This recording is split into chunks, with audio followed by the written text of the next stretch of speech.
Okay, number 6 says, Sarah is designing a circular patio for her backyard. So let me just go ahead and draw Sarah's patio. We know it is in the shape of a circle.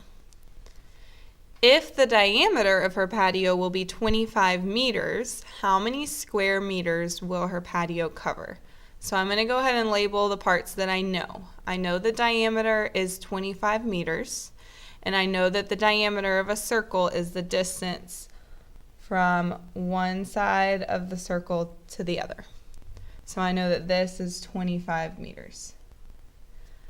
Now I need to identify what the question is asking me to answer.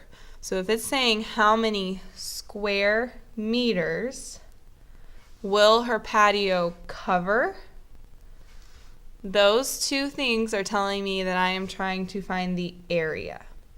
Because if we are covering something, and if it's in square units, we know we're looking at area. So I know if I look at my star chart and I want to find the area of a circle, the formula that it gives me is area equals pi r squared.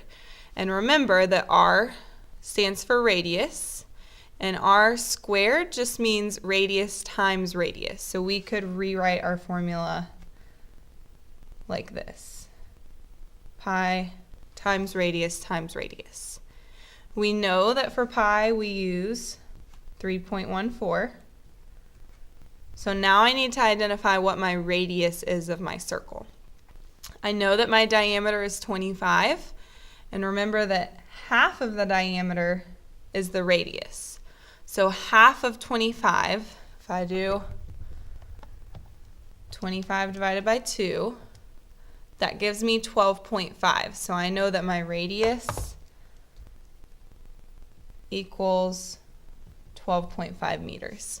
So I'm going to plug that into my formula. I have to do pi times my radius, which is 12.5, times my radius again. Okay, so now I have everything plugged into my formula, so now I just need to simplify or solve it. So I'm going to do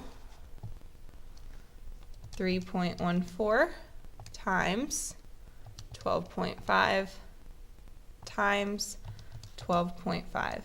And that gives me 490.625, and so I'm just going to round that up to 490.63. And then my units, since I'm talking about area, they're going to be square meters. So our answer is 490.63 meters squared.